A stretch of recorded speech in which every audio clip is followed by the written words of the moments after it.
ओम शांति।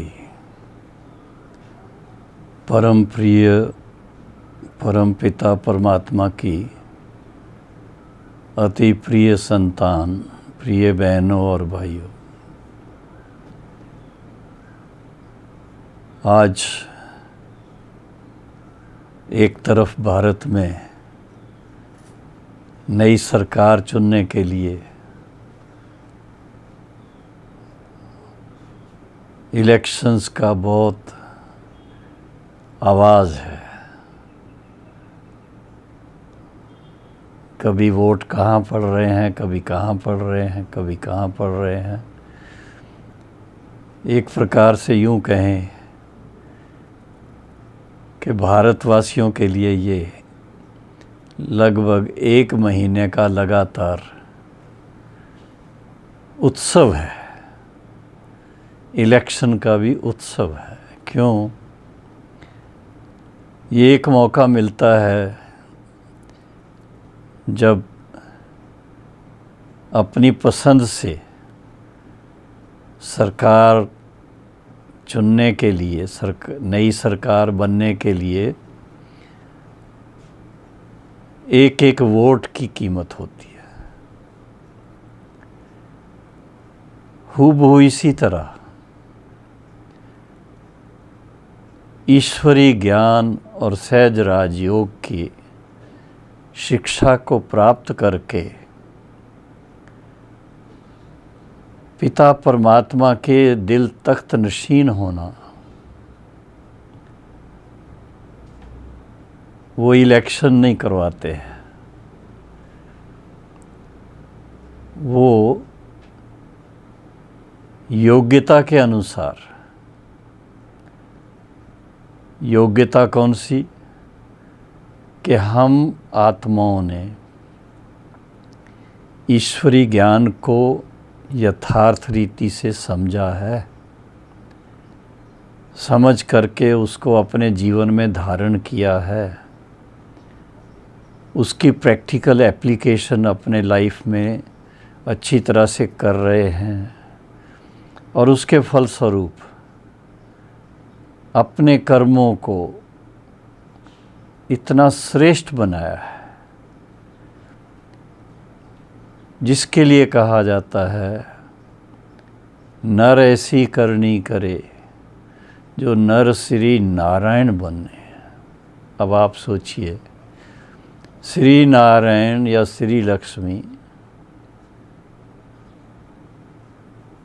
उनको भगवान से तो वर्षा मिला है, लेकिन उन्होंने अपने अंदर ऐसी योग्यता भरी। इलेक्शन में और सिलेक्शन में ये अंतर है। इलेक्शन में लोग वोट मांगते हैं और देने वाला वोटर जो है वो बड़े फ़ख्र से जिसको भी चुनना चाहता है उसके लिए वोट डालता है। लेकिन परमात्मा की रीति नीति संसार की रीति नीति से न्यारी है। परमात्मा पिता का हम आत्माओं के प्रति, जीवात्माओं के प्रति एक इशारा है कि आप अपने स्वधर्म में टिको। स्वधर्म अर्थात अपनी जो वास्तविक नेचर है, हम आत्माओं की जो नेचर है, सभी जीवात्माओं की, सबकी नेचर एक जैसी है। उसमें टिकने की बात है।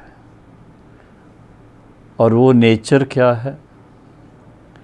पहली बात, इस बात की स्मृति आए कि मैं दिव्य ज्योति स्वरूप आत्मा हूँ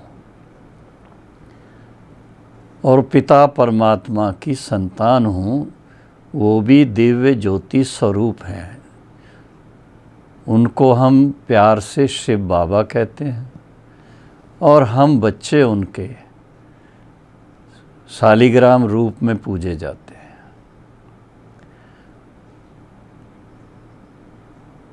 जब हम ईश्वरीय ज्ञान और सहज राजयोग की शिक्षा पिता परमात्मा से प्राप्त करते हैं तो हमें पहली शिक्षा ही मिलती है, प्रिय वत्सो, प्रिय बच्चों, देह सैत देह के सर्व संबंधों से बुद्धि योग हटा के स्वयं को आत्मा निश्चय करो। आत्मा निश्चय करने से इस स्मृति में आएंगे कि मेरा सच्चा स्वधर्म क्या है। सच्चा स्वधर्म शांति है, सच्चा स्वधर्म पवित्रता है, सच्चा स्वधर्म प्रेम है, सच्चा स्वधर्म मनोबल डिटर्मिनेशन है और सच्चा स्वधर्म स्वाभाविक रूप से परमात्मा के वारस होने का निश्चय है। अगर हम अपने इन निजी गुणों के अनुकूल अपने मन की स्थिति को तैयार कर दें, उसके अनुसार अपना जीवन जीना शुरू कर दें, तो इतना आनंद आता है। सबसे पहली बात, जब हम अपने आप को आत्मनिश्चय में स्थित करते हैं तो अपना स्वधर्म भी याद रहता है और साथ साथ अन्य दूसरे जीवात्माओं को भी, हम अपने बहनों को, भाइयों को, संसार के सभी जीवात्माओं को कहें जो परमात्मा के बच्चे हैं तो हमारे भाई और बहन हैं, तो सबसे पहले तो उसी दृष्टि से जब उनको देखते हैं अपनेपन की भावना पैदा होती है। एक दो को देख के मुस्कुराना शुरू करते हैं, मन में खुशी होती है। ऐसे अनुभवों के ऊपर कई बार थोड़े थोड़े किसी फिल्म के अंदर, किसी स्टोरी के अंदर थोड़ी थोड़ी बातें आ जाती हैं और उस समय बड़ा अच्छा लगता है,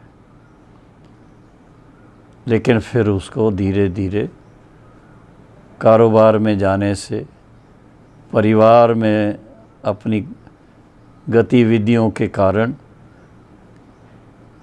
जो आध्यात्मिक जीवन वाली जो सिद्धि है और उसके लिए जो विधि है वो बुद्धि से निकल जाती है। इसलिए आप देखेंगे प्रजापिता ब्रह्मा कुमारी ईश्वरी विश्वविद्यालय में हर रोज़ सहज राजयोग के अभ्यास और उसके साथ में ईश्वरीय ज्ञान का क्लास होता है। चाहे उसमें बुज़ुर्ग हों, प्रौढ़ हों, यंग हों, यूथ एज के हों, चाहे बच्चे हों, आत्मा रूप में तो सभी परमात्मा के बच्चे हैं। और उस नाते से परमात्मा की जो शिक्षा मिलती है वो शिक्षा हमें परम पवित्र बनाती है और परम पद को प्राप्त कराती है। और उस परम पद में स्वाभाविक रूप से हम जीवात्माएं बहुत सहज रीति से अपने स्वधर्म की जो बातें हैं उनको हम एक्सप्लोर करने लगते हैं। समझ में आने लगता है कि अगर हमने अपने मन को नियंत्रित किया और उसको अपने स्वधर्म के स्वरूप के अनुसार संकल्प करने का आदेश दिया, तो आप देखेंगे कभी आपके मुख से नहीं निकलेगा मुझे मन की शांति चाहिए, क्योंकि आपका मन पहले से ही उस अनुभव में है। मन की शांति ढूंढनी नहीं पड़ेगी, आपके गले का हार है। तो सबसे मुख्य बात है, हर एक शांति चाहता है, लेकिन इस संसार में जब हम हैं तो शांति का आधार देखना पड़ता है कि शांति का आधार क्या है। तो उसमें परमात्मा पिता ने जो हम बच्चों को शिक्षा दी है उसके अनुसार हम सब का सच्चा स्वधर्म है पवित्रता। मन पावन पावन हो, पवित्र हो, उसके अंदर सभी पॉजिटिव थॉट्स हों, नेगेटिविटी बिल्कुल ना हो, न स्वयं के प्रति न दूसरों के प्रति। स्वयं के लिए भी बहुत शुभ सोचें, शुद्ध सोचें, क्योंकि जैसा मन होगा, जैसा सोच होगी, उसके अनुसार ही दृष्टि होगी, उसके अनुसार ही कर्म होंगे। तो कर्मों की श्रेष्ठता के लिए सबसे पहली बात है इस स्मृति में आना कि हम पवित्र स्वरूप आत्मा है। और जब हम पवित्र स्वरूप आत्मा के संकल्प से अपने आप को अच्छी तरह स्थित कर देते हैं तो देखा गया है कि शांति का अनुभव स्वतः ही होता है। और शांति के अनुभव में मन बिल्कुल ऐसे हो जाता है जैसे सागर को बिना तूफान के देखे, सागर के तले में सब कुछ दिखता है। उस समय सागर का पानी बिल्कुल साफ स्वच्छ दिखता है। तो हम आत्माओं के मन को भी आप सागर के समान समझो। अगर तूफ़ान आता है तो बहुत हलचल होती, बहुत सारे वेव्स इधर से उधर, उधर से उधर चलते हैं। और जैसे ही हमने अपना स्वरूप देख लिया, पा लिया, उसमें स्थित हो गए, तो अपना संकल्प है मैं तो पवित्र पावन पावन आत्मा। और जब मैं पावन पावन आत्मा हूँ तो उसके फलस्वरूप मेरे मन में बहुत शांति है। अशांत करने वाला कोई संकल्प ही नहीं है। मेरे तेरे के जो भी दूसरी बातें होती सब खत्म हो जाती हैं, भावना ही दूसरी हो जाती है। तो पहला अपना स्वरूप पवित्र स्वरूप, दूसरा है शांत स्वरूप, इसके बाद फिर इसको एक्सप्रेस कैसे करें? तो जब तक प्रेम स्वरूप नहीं है तो एक्सप्रेशन नहीं होती।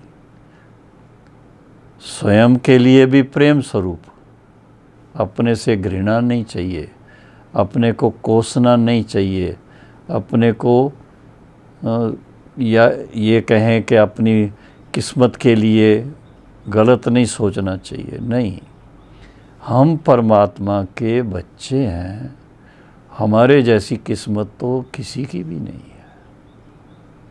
देखा जाए तो सभी परमात्मा के बच्चे हैं, तो सबकी किस्मत बहुत ऊंची है। लेकिन अज्ञानता का पर्दा जो पड़ा है दिमाग पर या आँखों पर या सोच पर, उस अज्ञानता के कारण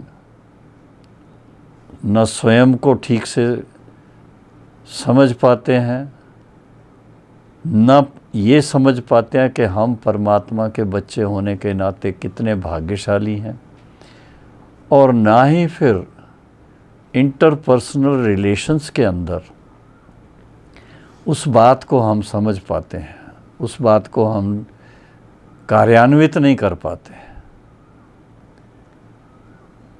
तो जितना इस स्मृति में मन लगेगा कि मैं पवित्र स्वरूप हूँ, मैं शांत स्वरूप हूँ, मैं प्रेम स्वरूप हूँ, पिता परमात्मा प्रेम के सागर कहलाते हैं, तो उनके संतान होने के नाते हम बच्चे क्या हुए? प्रेम स्वरूप हुए। हम सागर नहीं तो स्वरूप तो हो सकते हैं। तो प्रेम स्वरूप, पवित्र स्वरूप, शांत स्वरूप, प्रेम स्वरूप। और जब आप प्रेम स्वरूप में रहेंगे तो आपका सोचना बहुत ज्ञानवान आत्माओं के जैसा होगा। ज्ञान स्वरूप बन जाएंगे।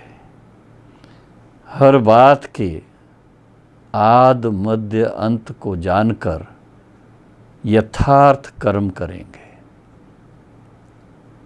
इसलिए कहा जाता है, कर्म करने से पहले सोचो, कर्म करने के बाद आपको कर्म का फल भुगतना होगा। श्रेष्ठ कर्म किया है तो श्रेष्ठ फल प्राप्त होगा, और अगर कोई विकर्म कर दिया, कोई गलत कर्म कर दिया, तो उसका फल हो सकता है अल्पकाल का सुख मिले और बाद में बहुत काल का दुख मिले। तो इस बात को बड़ा ध्यान देना पड़ता है कि मैं ज्ञानी तो आत्मा बन के अपना जीवन जी रहा हूँ या नहीं। शांत स्वरूप, प्रेम स्वरूप, पवित्र स्वरूप, ज्ञान स्वरूप, और फिर इसके फल स्वरूप। ज्ञान स्वरूप बनने के फल स्वरूप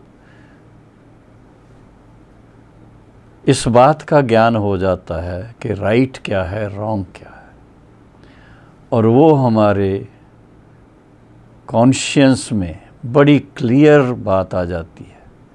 जब भी कोई कर्म करने लगते हैं तो उस समय हमारी भावना क्या है, उसके अनुसार वो राइटियस कर्म है या अनराइटियस कर्म है। अगर राइटियस कर्म है तो मन बहुत खुश होगा, और अगर अनराइटियस है तो स्ट्रेसफुल हो जाएगा, और स्ट्रेसफुल होने के कारण डिसीजन मेकिंग गलत हो जाएगी।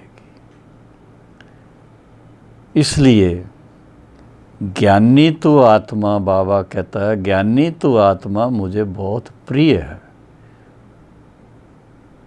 परमात्मा को नॉलेजफुल सोल्स, ज्ञान स्वरूप आत्माएं बहुत प्रिय हैं। क्यों? क्योंकि वो हर कर्म सोच समझ कर करेंगे, हर कदम सोच समझ कर उठाएंगे, हर बोल सोच समझ कर बोलेंगे, हर समय अपनी दृष्टि को रूहानियत में रखेंगे। तो ये बहुत सारी बातें हैं। जब इसकी गहराई में हम जाते हैं तो एक प्रकार से एक बड़ा खजाना हमको मिल जाता है कि ज्ञान स्वरूप आत्मा बनने से हम क्या से क्या बन जाते हैं। अगर मेरे से पूछो तो सतयुगी देवी देवताएं, जिनकी वर्षों से सदियों से मंदिरों में हम पूजा करते आ रहे हैं, चाहे वो श्री लक्ष्मी नारायण हैं, चाहे वो श्री राधे कृष्ण हैं, चाहे वो श्री सीताराम हैं, उनके अंदर विशेषता ही ये थी कि उनका संकल्प, उनकी दृष्टि, उनके बोल और उनका कर्म वो ज्ञान पर आधारित था। कभी उनके मन में व्यर्थ संकल्प नहीं चलता था, कभी उनके मन में नेगेटिव संकल्प नहीं चलता था।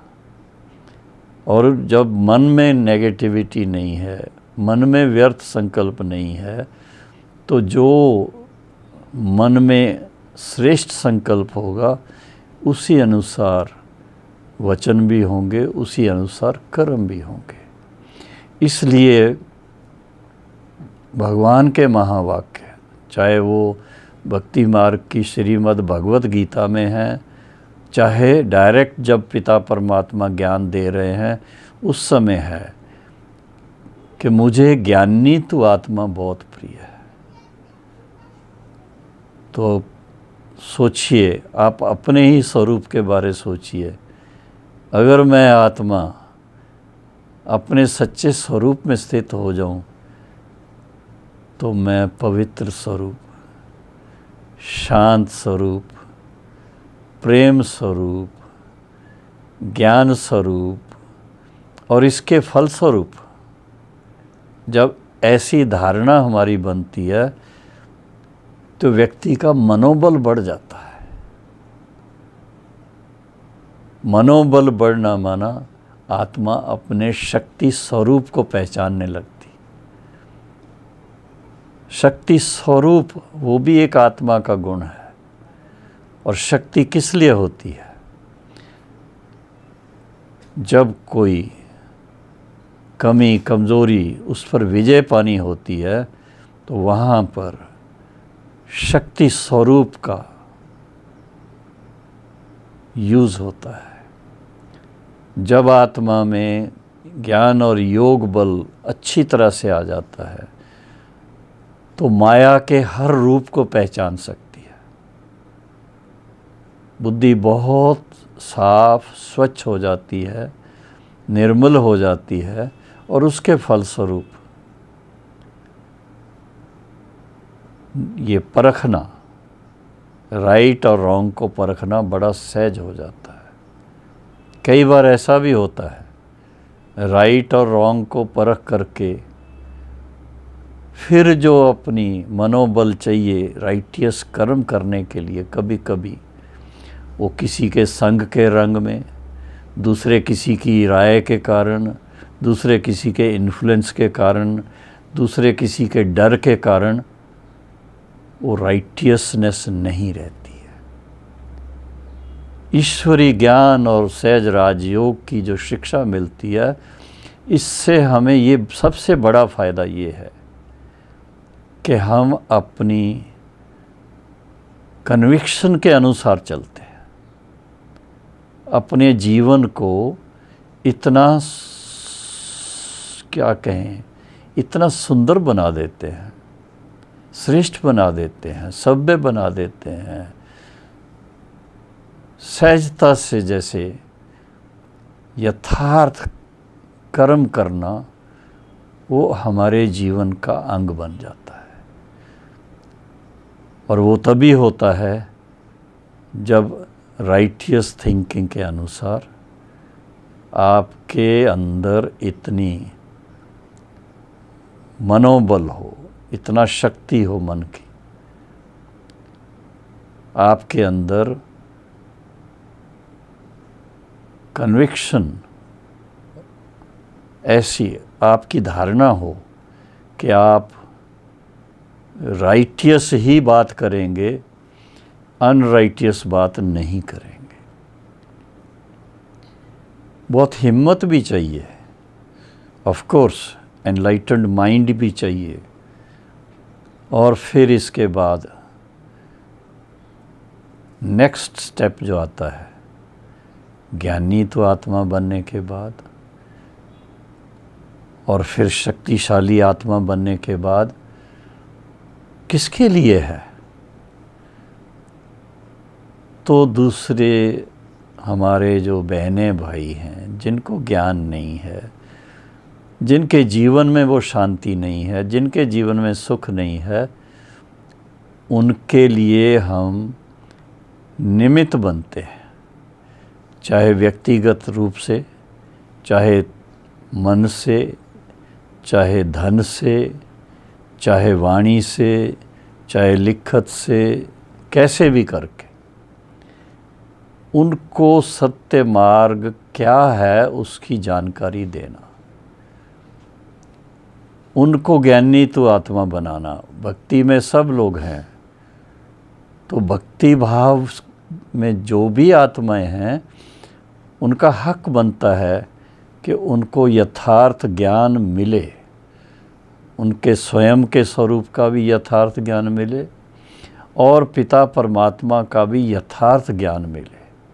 और ये ज्ञान जब मिलता है तो हमारे सामने सबसे पहले ऐसी मिसाल आती है पिता श्री ब्रह्मा बाबा की, मातेश्वरी सरस्वती की, दादी प्रकाशमणि की, दीदी मनमोहिनी की, दादी चंद्रमणि की, दादी मनोहर इंदिरा की, दादी शांतामणि की, दादी पुष्प शांता की, दादी ब्रिजेंद्रा की,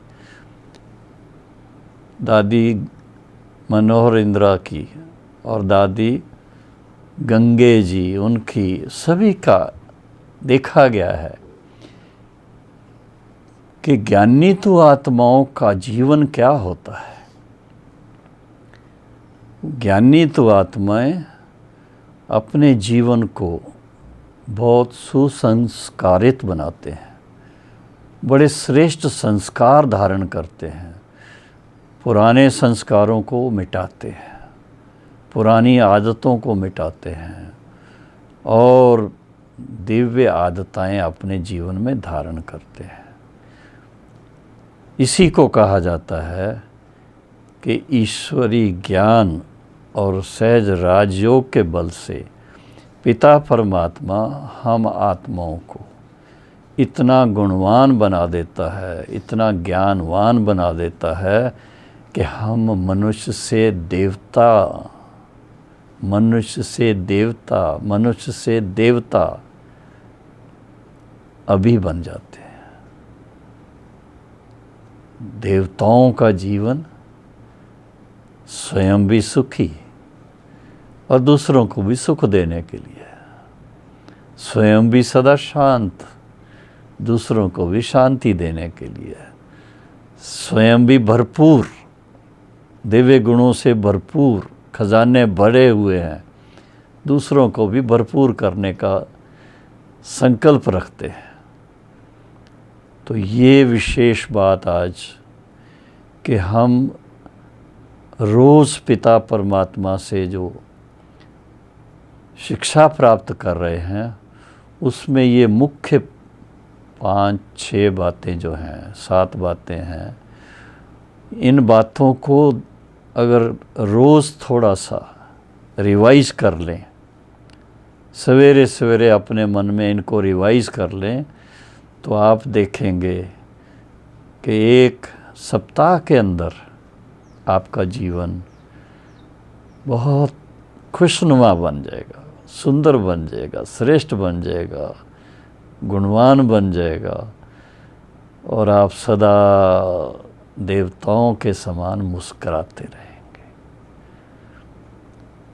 तो हे ज्ञानीतु आत्माएं, सहज राज योगी आत्माएं, दिव्य गुण संपन्न आत्माएं, अब बाबा की श्रीमत है निरंतर अपने सत्य स्वरूप में स्थित होकर शिव बाबा के साथ मन लगाओ। किस लिए? शिव बाबा को कोई उससे फ़ायदा नहीं है, हम आत्माओं को फ़ायदा है। जितना हम उनके साथ मन लगा के अपने सच्चे स्वधर्म में स्थित होकर के अपना कार्य करेंगे तो कर्म करने समय भी सुख मिलेगा, उसके रिएक्शन में भी सुख मिलेगा और इंटरैक्शन में भी सुख मिलेगा। इसको कहा जाता है ज्ञानवान आत्माएं सुख लेने और सुख देने का काम करते हैं, अज्ञानी आत्माएं दुख लेने और दुख देने का काम करते हैं। अब ये आपको खुद डिसाइड करना है कि आपको ज्ञानी तो आत्मा बनना है या उसी अज्ञान अंधकार में ठोकरें खानी। शुभ चिंतक होने के नाते हम तो यही कहेंगे कि भगवान का वरदान इस समय हम बच्चों को मिल रहा है, तो सहज रीति से ज्ञानी तो आत्मा बन जाओ, पवित्र आत्मा बन जाओ, शांत स्वरूप आत्मा बन जाओ, प्रेम स्वरूप आत्मा बन जाओ, शक्ति स्वरूप आत्मा बन जाओ, ज्ञान स्वरूप आत्मा बन जाओ। तो इसके फलस्वरूप अति इंद्रिय सुख के अनुभव में रहेंगे, जिसको कहा जाता है आनंद स्वरूप। उसको कईयों ने परमानंद बोला है। परमानंद सबसे उत्तम आनंद वो है रूहानियत में स्थित होने से, परमात्मा के साथ मन लगाने से मन बड़ा खुश रहता, बहुत सुंदर सुंदर विचार आते हैं और फिर उसके साथ में आंतरिक सच्चा सुख क्या है, अति इंद्रिय सुख क्या है, उसकी अनुभूति होती है। तो आज सभी बहनों और भाइयों से यही निवेदन है कि रोज़ ये जो 7 बातें हैं,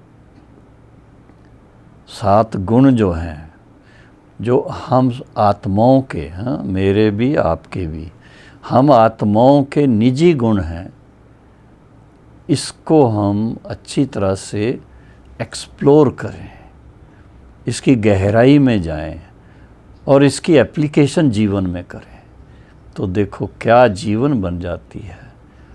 आने वाले सत्युग की बात तो छोड़ो, इसी जीवन में आप फील करेंगे कि मेरा जीवन तो अभी से देवताओं जैसा बन गया है। आपके संपर्क में आने वाले, आपके परिवार वाले, वो सभी आपको उसी भावना से देखेंगे कि ये इतनी ऊंची आत्माएं हैं, इतनी श्रेष्ठ आत्माएं हैं, इतनी दिव्य आत्माएं हैं।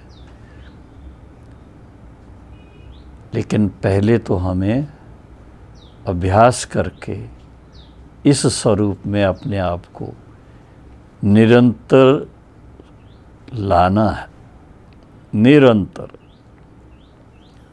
उस स्वरूप का कहीं अंतर ना हो। ये नहीं कि सुबह सवेरे सवेरे तो बाबा के याद में मन लगा, बहुत अच्छा, बहुत आनंद आ गया, अति इंद्रिय सुख का अनुभव किया, और फिर जब कारोबार में गए तो वो सुबह की बात वहीं रह गई और फिर से पुराने संस्कार इमर्ज होने लग जाएं, फिर से वो मन में दुविधा शुरू हो जाए, फिर से वो अहम और वहम शुरू हो जाए, अहंकार आना शुरू हो जाए, और उसके फलस्वरूप अनबन हो जाए, वो नहीं चाहिए। अपने आप के साथ थोड़ा अभ्यास करना पड़ता है, अपने आप को स्मृति दिलानी पड़ती, मैं कौन, किसकी संतान। इस स्मृति से आप देखो क्या से क्या वृत्ति बन जाती है, क्या से क्या वृत्ति से फिर कृति बन जाती है, और क्या से क्या उस कृति के फलस्वरूप आपकी भविष्य की, क्या कहें, बहुत सुंदर किस्मत बन जाती है। आपको कभी ये नहीं सोचना पड़ेगा मेरी किस्मत में ये क्या लिखा, नहीं। अरे भगवान के बच्चे, ज्ञानी तो आत्माएं, हाँ, देवे गुण संपन्न आत्माएं, उनकी किस्मत तो सबसे श्रेष्ठ है। जितना आप इस खुशी में रहेंगे, जितना आनंद में रहेंगे, अतीन्द्रिय सुख में रहेंगे, तो इससे आपका शरीर भी बहुत खुशनुमा रहेगा, मन भी खुशनुमा रहेगा, आपका व्यवहार भी खुशनुमा रहेगा। तो आज इतना ही कहूँगा कि let us become naturally soul conscious and remain connected with the supreme being. Shiv Baba के साथ सदा स्वाभाविक रूप से मन लगा रहे तो दिल से हमेशा निकलेगा, वाह बाबा, वाह रे मैं, वाह मेरा पार्ट, वाह मेरा ईश्वरी परिवार। ओम शांति।